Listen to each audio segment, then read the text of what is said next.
오늘 본문은 예수님이 행하신 첫 번째 기적이 나오고 있습니다. 이 지역은 가나라는 지역인데 혼인잔치가 열렸어요. 이 혼인잔치에 예수님도 참석하시고 예수님의 제자들도 참석하고 예수님의 어머니인 마리아도 참석했습니다. 그런데 문제가 하나 생겼어요. 어떤 문제인가? 포도주가 다 떨어져 버린 것입니다. 오늘날 같으면 어떻게 하면 돼요? 이마트 가겠죠. 이마트 11시까지 하죠. 코스트코 가겠죠. 아니면 24시간 편의점을 가서 포도주를 어떻게든 사오면 돼요. 그런데 이 당시 잔치에서는 대량의 포도주를 구할 수가 없다는 것입니다. 이 시대, 이 이스라엘 지역에서 포도주는 정말 기쁨의 상징이고 잔치의 흥을 돋구기 위한 귀한 음식이라는 거예요. 하나님이 주신 귀한 것입니다. 그런데 이게 떨어져 버리니 잔치의 기쁨이 사라질 위기에 놓인 것입니다. 그런데 마리아가 예수님의 어머니죠. 예수님께 부탁했더니 예수님께서 물을 포도주로 바꾸어 주셔서 그 잔치가 계속되게 하신 게 오늘 내용입니다. 11절에 보면 이 기적을 이렇게 설명하고 있어요. 예수께서 이 첫 표적을 갈릴리 가나에서 행하여 그의 영광을 나타내심에 제자들이 그를 믿으니라. 여기서 주목할 단어가 하나 있습니다. 어떤 단어에 주목하면 되냐면 바로 표적이라는 단어예요. 기적과 표적의 차이가 무엇인 줄 아십니까? 기적은 물이 포도주로 될 수 없는데 그걸 만들었어요. 그게 기적인 거예요. 그 사건 자체. 그리고 안진뱅이가 갑자기 일어났어요. 그럼 그게 기적이에요. 그 사건 자체가. 그런데 표적은 무엇이냐? 그 기적에 주목할 게 아니라 그 기적을 통해 무언가 하고자 하는 영적 메시지가 있다는 것입니다. 그래서 여기에 보면 첫 표적이다. 예수님이 그냥 물을 포도주로 바꾼 게 아니라 여기에 뭔가의 영적인 의미를 담아서 이 일을 이루셨다는 것입니다. 오늘은 어떤 영적인 의미가 이 사건 가운데 있는지를 함께 살펴보도록 하겠습니다. 먼저 생각해 볼 것은 제가 이 말씀을 보면서 이 가나안 혼인잔치의 이 기적을 보면서 제 스스로 던진 질문이 하나 있어요. 언제나 처음 것은 중요하잖아요. 그런데 예수님을 생각할 때 예수님이 하나님의 아들 메시아로 이 땅에 오셨으니까 좀 처음 일은, 우리 어제 혹시 축구 보고 주무신 분들 있죠? 제가 어제 축구를 보면서 느낀 게 뭐냐면 처음 데뷔하는 사람들 있잖아요. 문선민? 맞나요? 문선민인가? 그 사람 같은 경우는 정말 열심히 뛰어요. 왜 열심히 뛰어요? 한 번 첫 데뷔 무대에서 눈도장을 찍으면 독일전도 나올 수 있고 앞으로 A매치 국가대표에도 뽑힐 수 있으니까 언제나 사람들에게 첫 무대는 중요한 거예요. 그러니까 예수님도 지금 뭐냐면 이스라엘의 유대 사회의 첫 무대에 지금 등장하는 사건이에요. 그런데 왜 물이 포도주로 변하게 되는 불과 몇몇만 아는 기적으로 첫 데뷔를 하셨냐는 거예요. 생각해 보세요. 예수님이 데뷔할 때 나사로를 살리는 기적을 첫 무대로 가졌어 봐요. 그럼 사람들이 더 믿지 않았을까요? 그 또 하나는 제가 그냥 생각할 때 예수님이 첫 기적을 만약에 그 이스라엘 사람들이 좋아하는 홍해를 가르는 사건이 있잖아요. 이스라엘 사람들을 다 오라고 해요. 야, 다 와봐. 내가 하나님 아들인지 아닌지 보여줄게. 다 홍해 앞으로 모여. 그리고 자 봐라. 그리고 첫 표적을 보여주셨으면 사람들이 진짜 메시아구나 알았을 텐데 예수님은 첫 표적을 물이 그냥 포도주로 변하는 그 하나의 사건으로 하셨다는 거예요. 그럼 도대체 왜 그러셨을까? 여기에 의미가 있기 때문이에요. 어떤 의미인가? 물이 포도주로 변하는 이 사건이 가져다주는 결과와 유익이 무엇입니까? 아까 제가 말씀드렸는데 예수님이 물을 포도주로 바꾸고 나니까 어떤 결과가 있었어요? 혼인잔치가 안 끝났잖아요. 사람들이 기뻐하는 일이 계속 유지가 됐잖아요. 여기에 의미가 있다는 것입니다. 이 물이 포도주로 변하는 사건을 첫 표적으로 하신 이유는 첫째로 우리가 기억할 수 있는 영적인 의미는 무엇이냐면 예수님은 우리가 이 세상을 살아가면서 기쁘게 살기를 원하신다는 거예요. 포도주를 마시면서 기쁨을 누리는 그 잔치가 유지되는 것처럼 우리가 기쁨을 유지하면서 살기를 누구보다 예수님이 원하신다는 거예요. 홍해 바다가 갈라지는 것을 보여주고 내가 메시아다, 이것도 메시지가 있겠지만 나는 이 물이 포도주로 바뀌는 것을 통하여서 너희의 기쁨이 계속해서 잔치와 같은 기쁨이 되기를 원한다. 이게 오늘 우리에게 보여주는 메시지라는 것입니다. 우리 예수님께서 이 장소를 생각해 보세요. 결혼식장에서 이 일을 행하신 이유가 있을 거라는 거예요. 결혼식 생각해 보면 어떻습니까? 결혼식 하셨을 때 얼마나 기쁘셨어요. 그리고 그 어떤 표현을 쓰죠? 귀가 입에 걸린다 그러잖아요. 더워서 저도 땀이 나고 우리 조금만 참읍시다. 어떻게 입이, 그쵸, 귀가 입에 걸리는 게 아니라 입이 귀에 걸린다. 저 들어봤어요. 그래서 사람들이 와가지고 야, 신랑이 입이 귀에 걸렸네. 결혼식 생각하니까 너무 좋은 거예요. 제가 34살에 결혼했으니까 막 그때 들었던 소리가 분명 저 목사 문제 있어서 못 가는 거 아니야 했는데 그 결혼식을 통해 아니야 증거가 될 수도 있었고, 어찌됐든 결혼식 할 때 저를 위하여 축가를 불러줬는데 그 축가 불러줬던 사람이 어떤 사람들이었냐면 제가 유년부 1, 2, 3학년 때 가르쳤던 애들이 중학생이 됐어요. 어느덧 그 아이들이 저를 위해서 막 축가를 해주는데 너무나 기쁘더라고요. 그러니까 결혼식은 축제예요. 축제. 오는 사람도 축제고 신랑 신부도 축제라는 거예요. 그 축제와 같은 시간이 계속해서 이어지기를 누구보다 예수님이 원하셨다라는 것입니다. 사랑하는 성도 여러분, 예수님이 기쁘게 살길 원한다는 것, 이 표적뿐 아니라 말씀에도 이미 나와 있잖아요. 데살로니가 말씀 한번 보세요. 항상 기뻐하라. 너무나 잘하는 말씀 아닙니까? 쉬지 말고 기도하라. 그 다음에 범사에 감사하라. 그리고 아예 이것이 어떤 것인지 말을 해주고 있어요. 정의를 내려줘요. 어떻게 살아야 되는지. 이것이 그리스도 예수 안에서 너희를 향하신 하나님의 뜻이래요. 근데 많은 성도들이 기도하는 것은 하나님의 뜻인 줄 알아요. 그리고 기도하려고 애써요. 감사해야 된다는 것은 하나님의 뜻인 줄 알고 감사하려고 그래도 불평불만 안 하려고 성도들이 애써요. 그런데 기뻐하는 일에는 좀 무감각한 것 같아요. 그렇지 않습니까? 그렇지 않습니까? 무감각해가지고 항상 기뻐하라는 이 말씀은 잘 그렇게 듣고 그렇게 살려고 하지 않는다는 거예요. 그러나 하나님의 뜻은 우리가 기쁘게 사는 게 하나님의 뜻이라는 거예요. 이 땅에 오신 예수님의 삶을 한번 생각해 볼게요. 늘 예수님의 삶을 우리가 주목해 봐야 되는 이유는 무엇이냐면 우리가 닮아가야 될 최고의 모델이 누구예요? 예수님이잖아요. 그 예수님의 삶을 한번 생각해 볼게요. 예수님 하면 먼저 떠오르는 이미지가 있을 거예요. 어떤 이미지가 떠오릅니까? 어떤 이미지가 떠올라요? 각자마다 다르겠지만 많은 사람들이 예수님 하면 고통, 십자가가 떠오르잖아요. 십자가. 예수님 이 땅에 오셔서 얼마나 힘들었을까? 제자들이 말 안 들어서 얼마나 힘들었을까? 배척당해서 얼마나 힘들었을까? 뭔가 예수님 생각하면 굉장히 이 땅에 내려와서 힘들었을 것 같이 여겨질 때도 있다는 거예요. 그러나 성경에 어디에 예수님이 내가 이 땅에 괜히 내려왔어, 내가 뭐하러 이 땅, 신이 내가 이 땅 내려왔고 이 고생을 하는지, 막 예수님이 어느 날 울상을 짓고 계시더라, 이런 말씀이 있어요? 없잖아요.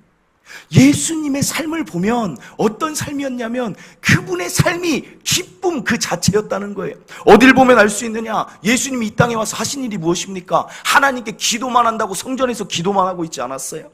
예수님은 막 이 동네 저 동네 돌아다니셨어요. 여기도 가서 사람 만나고 돌아다니시면서 뭐 했어요? 저기 가서 누구 고쳐주고 저기 가서 마음 낙심된 자들 고쳐주면서 그들에게 한 일이 뭐냐면 기쁨을 나눠주는 일이었어요. 사람들이 무시하는 삭개오 찾아가서 삭개오의 마음의 기쁨을 회복시켜 주시고, 사마리아 여인, 아무도 그를 말조차 걸어주지 않는 사마리아 여인에게 찾아가서 그에게 말을 걸어주면서 진리를 알게 하고 기쁨으로 다시 회복하는, 예수님 자체가 기쁨을 주는 일을 하셨다는 것입니다. 회복하시는 일을 하셨다는 거예요. 예수님이 병자를 고쳤을 때 생각해 보세요. 그 지역은 어떤 지역이 됐겠습니까? 모두 기쁨의 열광의 도가니 속에 그들은 다 빠졌을 거라는 거예요. 사랑하는 성도 여러분, 예수님은 기쁘게 사셨어요. 기쁨을 나눠주셨어요. 그래서 오죽하면 어떤 말이 있냐면 성경에 보면 이런 말씀이 있어요. 예수님이, 바리새인들이 말하는 거예요. 저 예수는 죄인과 세리의 친구로다 그래요. 친구가 무엇입니까? 친구는 만나면 즐거워요. 바리새인이 예수님이라고 하는 자를 옆에서 보니까 만나서 계속 친하게 지내고 재밌게 지내고 즐거워하고 지내니까 저 사람은 저런 사람들하고 친하게 지내, 이런 말 아닙니까? 그리고 또 하나 예수님의 삶을 알 수 있는 게 뭐냐면, 예수님이 가는 곳곳마다 아이들이 예수님한테 막 안기는 거예요. 생각해 보세요. 아이들이 더 잘한다 그래요. 이 막 무섭고 막 험상궂게 생긴 사람한테는 잘 안 가요. 그런데 막 그 따뜻하고 뭔가 기뻐하고 웃으면 이런 사람들한테 아이들이 간다는 거예요. 그러면 지금 예수님의 얼굴이 어떤 얼굴일 거예요? 막 누가 올 때 뭐 이런 얼굴이에요? 아니잖아. 예수님 얼굴은 막 기쁜 얼굴이니까 애들이 예수님한테 오면 안수해주고 끌어안아주고, 예수님 자체가 어두운 표정 짓고 산 분이 아니라는 것입니다.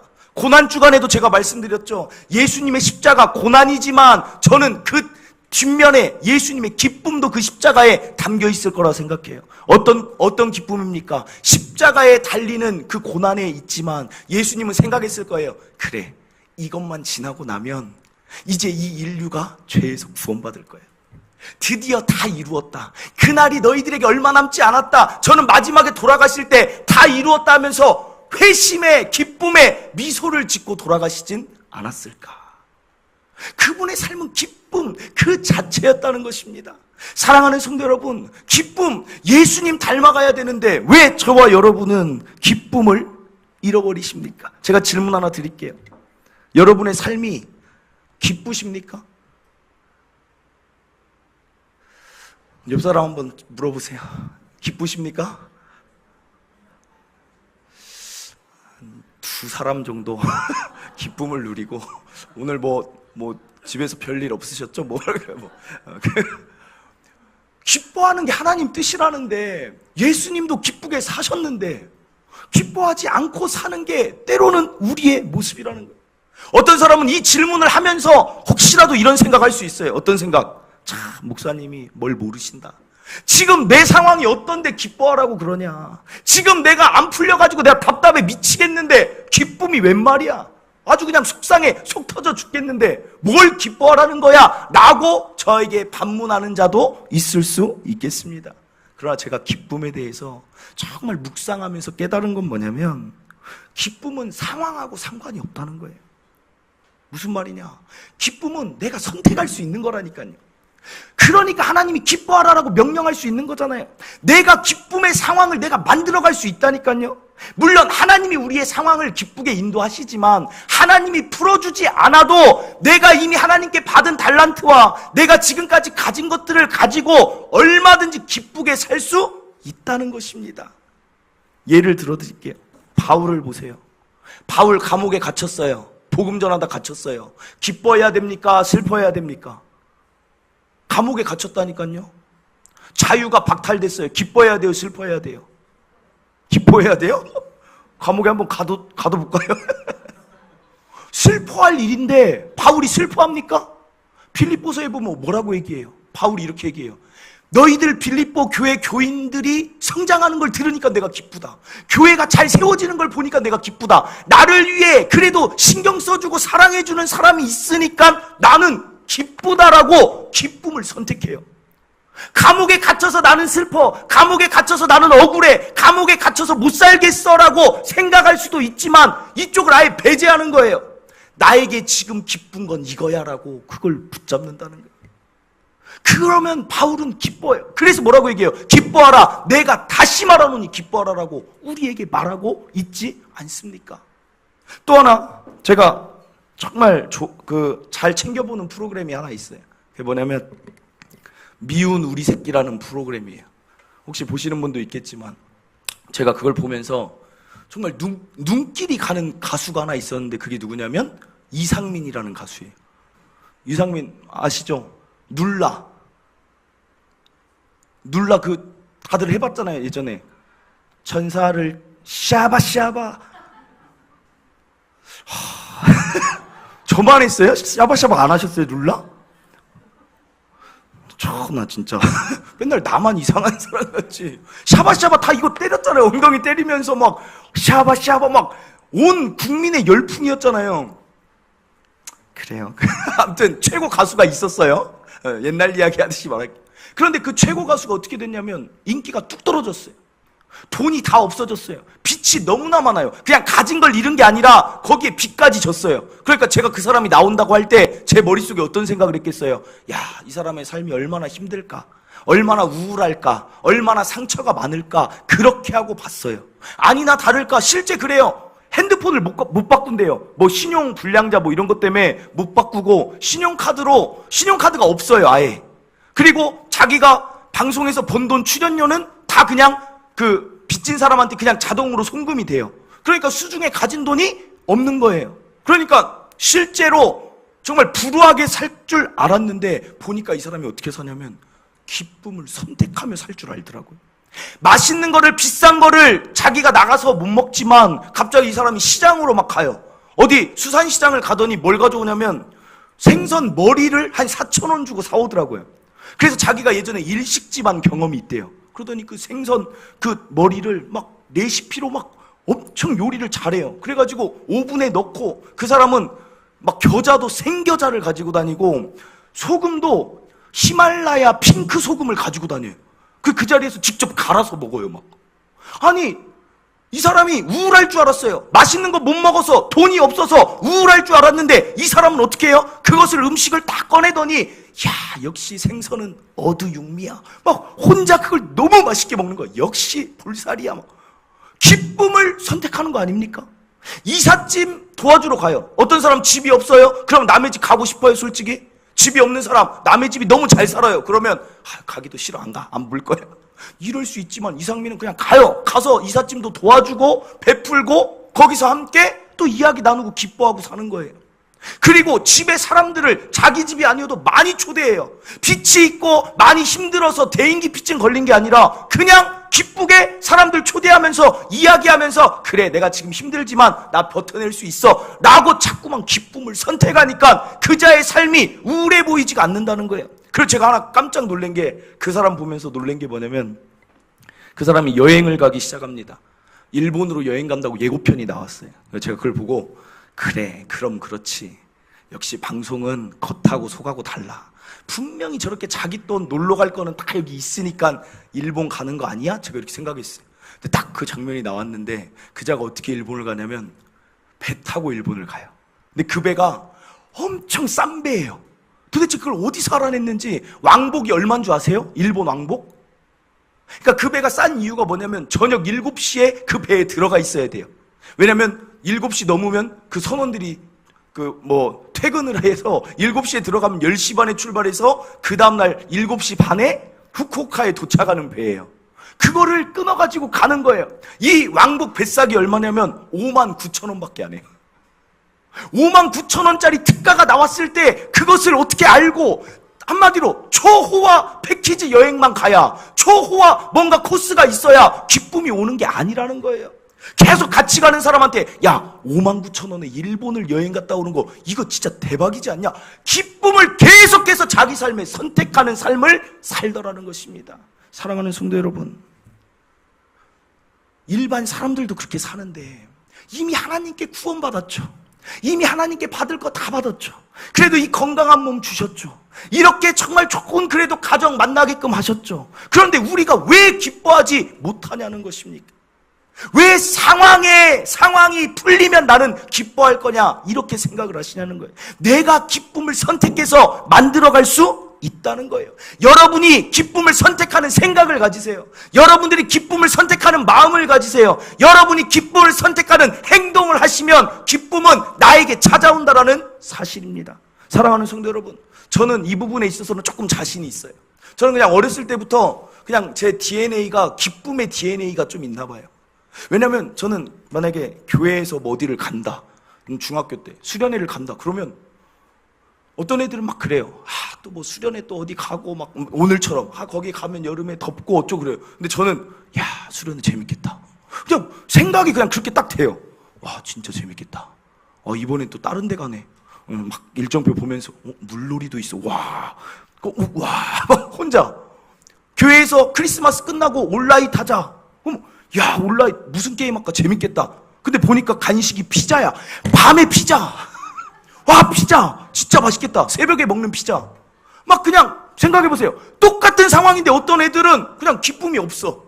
또 가기 싫고 어쩌고 엄마가 또 가라고 할 건데, 근데 저는 이미 아직 가지도 않았어요. 근데 이미 기뻐하고 있어.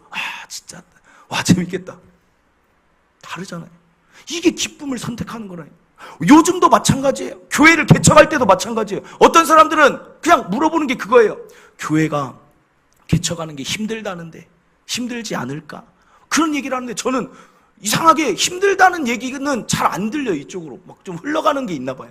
뭐 물론 때로 힘들 때도 있죠. 그런데 그래도 제 그냥 자체가 누가 막 힘들다고 하면 이게 교회 개척 힘들 것 같아 그러면 뭐 그럴 수 있겠지 하고 이렇게 지나가요. 그리고 제 머릿속은 하나님이 어떻게 세워가실까?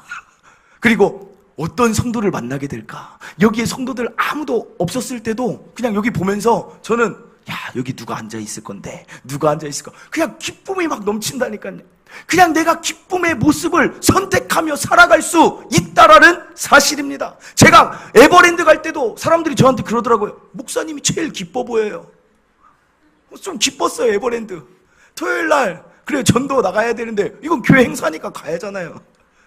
막 에버랜드 가니까 뭐 로스트밸리 모르시죠? 저 갔다 왔어요. 로스트밸리 자유이용권 끊고 막 수륙 양용차 막 타고 기린 보고 막 1시간 기다려서 그거 보고 재밌다.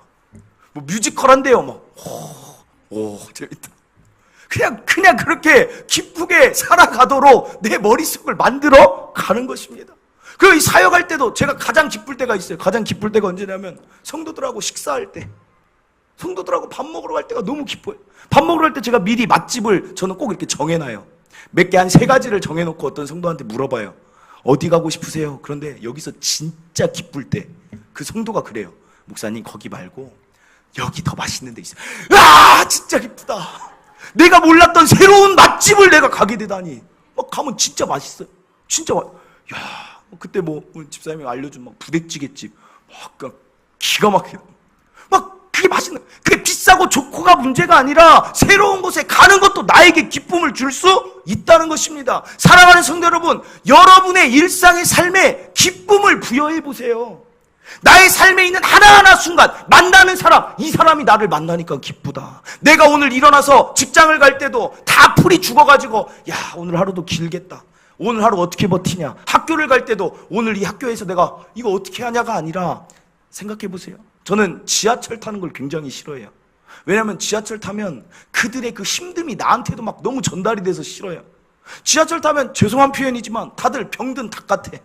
보면 고개 숙이고 있든지 핸드폰 하고 있든지.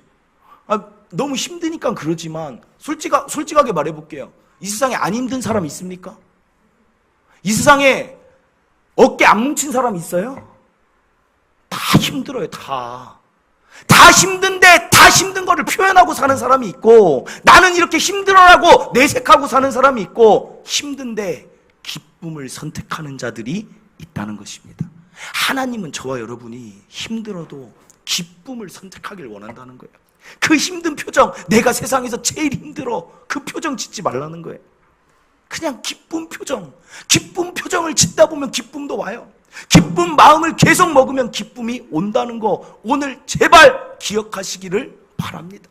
그래서 저는 또 말해볼게요. 제가 뭐가 기쁜지 자꾸 말씀드리는 이유는 일상에 이런 부분도 기쁠 수 있겠구나 한번 찾아보라는 거예요. 제가 요새 또 기쁜 건 뭐냐면, 저는 여기 앞에 동탄 자이 살아요. 제가 동탄 자이 사는데 거기에서 굉장히 기쁜 게 있어요. 항상 나를 기쁘게 하는 게, 주차장 그게 되게 넓게 해놨어요.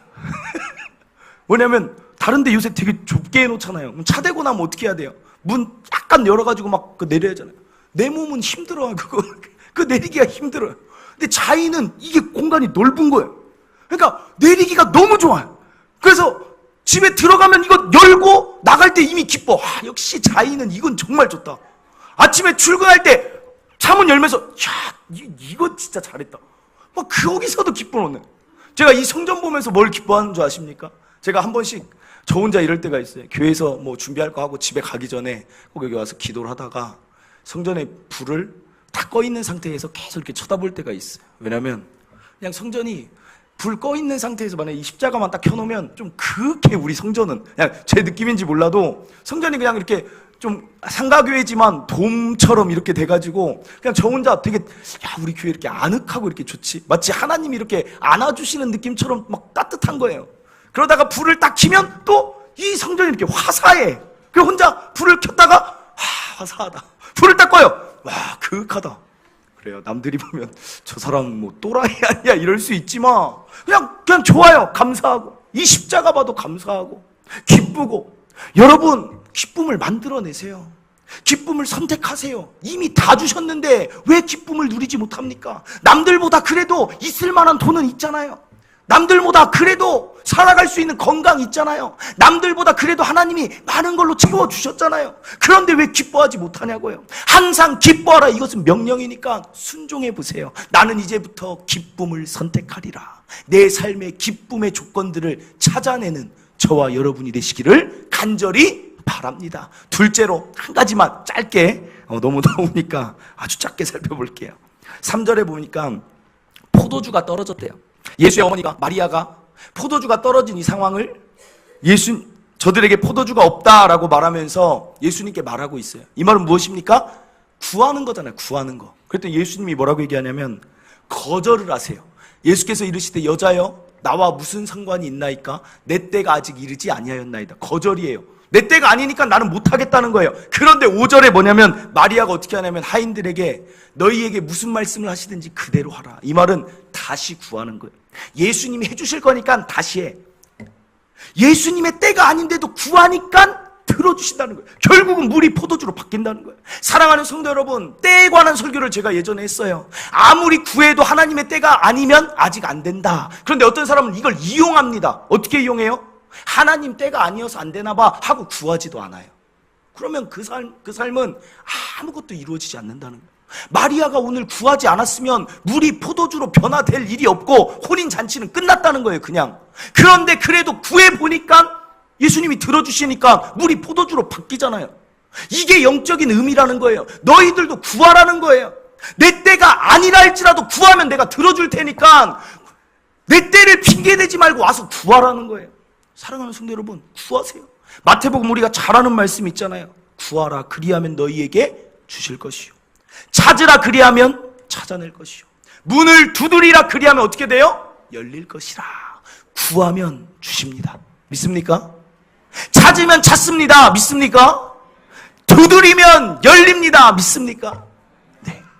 구하에서 찾고 두드리고 열리는 인생을 저와 여러분이 사시기를. 그래서 물이 포도주, 변할 수 없는 일들이 우리 삶에 일어나는 삶을 저와 여러분이 사시기를 간절히 바랍니다. 말씀을 맺습니다. 오늘 두 가지 살펴봤어요. 첫째는 기쁨을 선택하자. 예수님이 그걸 누구보다 원하시고 기쁨은 내가 선택할 수 있다는 거. 기쁨 선택하여서 언제나 웃는, 언제나 즐거운 저와 여러분 되시길 바라고, 둘째로 구하여서 물이 포도주로 변하는 인생을 저와 여러분이 체험하시길 간절히 바랍니다. 우리 시간 찬양 부르고 그리고 기도하겠습니다. 이 찬양은 이제 가사가 항상 기뻐하라, 이 가사가 있어서 이 찬양을 준비했는데 정말 이 찬양대로 항상 기뻐해 보세요. 우린 기뻐할 수 있습니다. 내 삶은 기쁨으로 바뀔 수 있습니다. 우리 박수 치면서 힘차게 이 찬양 함께 부르겠습니다.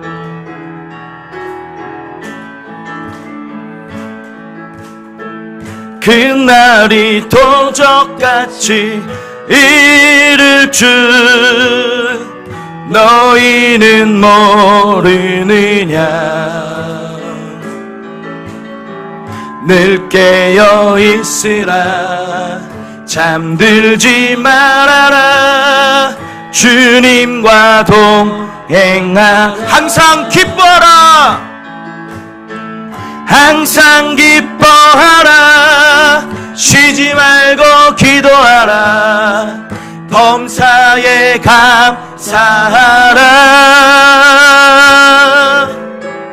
이는 예수 안에서 너희에게 향하신 하나님 뜻이니라. 평강의 하나님이 너희를 거룩하게 하시고 영혼과 온몸이 주 오실 그날에 흠없기 원하노. 항상 기뻐하라, 항상 기뻐하라, 쉬지 말고 기도하라, 범사에 감사하라. 이는 예수 안에서 너희에게 향하신 하나님 뜻이. 우리 다시 한번 항상 기뻐하라, 항상 기뻐하라, 쉬지 말고 기도하라, 범사에 감사하라. 이는 예수 안에서 너희에게 향하신 하나님 뜻이니라. 아멘. 성도 여러분들, 힘든 것 압니다. 안 힘든 사람이 없습니다. 안 피곤한 사람이 없습니다. 그런데 그 상황 가운데서도 기쁨을 선택하여서 기쁘게 사는 사람들이 있다는 거예요. 예수님이 그러하셨고 바울이 그러하였고 지금도 많은 자들이 그렇게 살고 있어요. 뭐가 나를 기쁘게 해줄 거라고 생각하지 마세요. 누가 나를 기쁨으로 인도해 줄 거라고 생각하지 말고 내가 기쁨을 만들어주고 오히려 내가 어떤 사람을 기쁘게 해줄 수 있는 영향력을 가진 사람이 저와 여러분이 되기를 간절히 바랍니다. 기쁨을 선택하기로 위해서 기도하시고, 또 하나는 구하면서 물이 포도주 되는 기적을 내 삶에도 이루어 가야겠다 라고 마음 먹으시고, 또 하나님 구하겠습니다, 합리화하지 않겠습니다 라는 결단의 제목들, 더 기도하겠다는 결단의 제목 가지고 우리 주여 한번 외치고 간절히 기도하도록 하겠습니다. 주여!